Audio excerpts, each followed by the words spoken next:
તો ગુજરાતમાં કેટલી દારૂબંધી છે ને એ ગુજરાતની જનતા જાણે છે. અત્યારે ગૂગલ મેપની અંદર ખાલી દારૂ વર્ડ સર્ચ કરશો ને એટલે 5-10 કિલોમીટરના રેડિયસમાં કેટલા દારૂના અડ્ડા છે ને એ ગૂગલ મેપમાં બતાવે છે. એટલું બધું ડિજિટલાઇઝેશન દારૂની અંદર ગુજરાતમાં થઈ ગયું છે. દારૂ, ડ્રગ્સ અને પટ્ટા ઉતારવા પર રાજકારણ ગરમ છે.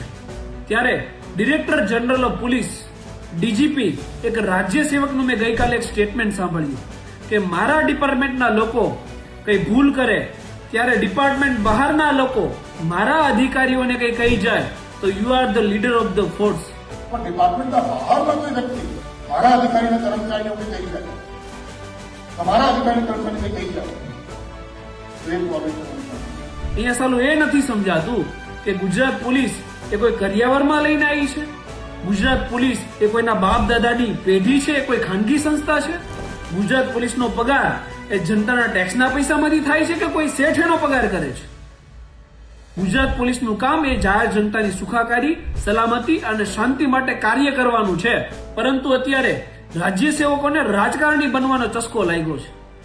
રાજકારણીઓ સાથે સ્ટેજ ઉપર બેસવું, રાજકારણીઓની જેમ પોતાની ગાડી આગળ પાછળ 2 PCR વાન લઈને રખડવું, જાહેર જનતાના ટેક્સના પૈસાનો ડીઝલ સ્વરૂપે ધુવાડો ઉડાડવો, મોટિવેશનલ સ્પીકરો બનવું, નેતાગીરી જાળવી સ્ટેજ ઉપર આવીને જે ડ્યુટીનો સમય અને જનતાની સેવા માટે ફાળવવાનો છે એ માન સન્માનના સમારોહમાં જઈ અને વેસ્ટ કરવો, આ બધું કાર્ય અત્યારે રાજ્ય સેવકો કરતા થઈ ગયા છે.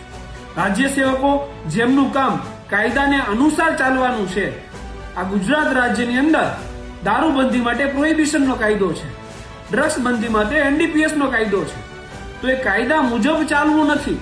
પરંતુ જેના માટે કાયદો નથી, જેમ કે કોઈ વ્યક્તિ વિરોધ કરે, ખોટાને ખોટું કહે તો એનો અવાજ દબાવવા માટે કોઈ કાયદો નથી.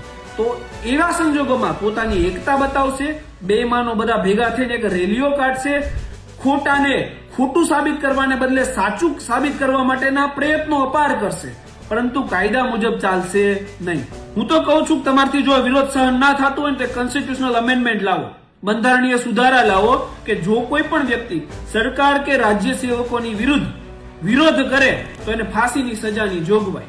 કેમ કે જ્યાં સુધી આવો સુધારો નહીં આવે, જ્યાં સુધી અમારા ધડ ઉપર માથું છે, અમારા મોઢામાં જીભ છે અને બંધારણની ધારા 19(1) અમને વાણી અને અભિવ્યક્તિની આઝાદી આપે છે ને ત્યાં સુધી અમે ચોરને ચોર જ કહીશું, સાહુકાર નહીં કહીએ, ખોટાને ખોટું જ કહીશું, ભ્રષ્ટાચારીને ભ્રષ્ટાચારી જ કહીશું, ઈમાનદાર નહીં કહીએ.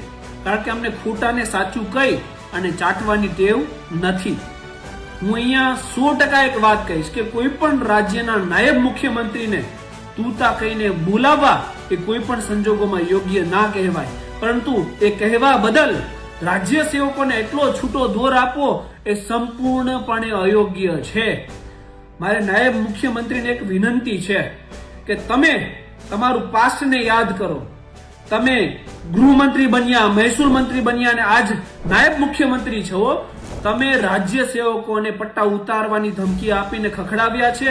એના આધારે જ તમે લોકચાહના મેળવી છે અને એના આધારે જ તમે નાયબ મુખ્યમંત્રી બન્યા છો. જો તમે આજે રાજ્ય સેવકોને છૂટો દોર આપશો, બેઈમાનોની એકતા બતાવશો, બેઈમાનો ભેગા મળીને રેલીઓ કાઢશે અને સાચાનો અવાજ દબાવવાનો પ્રયત્ન કરશો ને તો તમે તમારી જ લોકચાહના ગુમાવી રહ્યા છો. અને રહી વાત દારૂબંધી ને, તો ગુજરાતમાં કેટલી દારૂબંધી છે ને એ ગુજરાતની જનતા જાણે છે. અત્યારે ગૂગલ મેપની અંદર ખાલી દારૂ વર્ડ સર્ચ કરશો ને એટલે 5-10 કિલોમીટરના રેડિયસમાં કેટલા દારૂના અડ્ડા છે ને એ ગૂગલ મેપમાં બતાવે છે. એટલું બધું ડિજિટલાઇઝેશન દારૂની અંદર ગુજરાતમાં થઈ ગયું છે.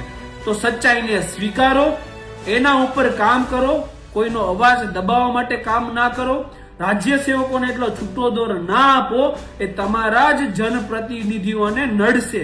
આ બાબતે સત્યને સ્વીકારીને મનોમંથન કરશો તો સારી વાત છે. બાકી હું પણ બોલ્યો છું, મારી વિરુદ્ધ પણ એક ફેબ્રિકેટેડ ને ખોટી FIR કરાવી શકો. જય હિન્દ, જય સંવિધાન, ધન્યવાદ, ઇન્કલાબ જિંદાબાદ.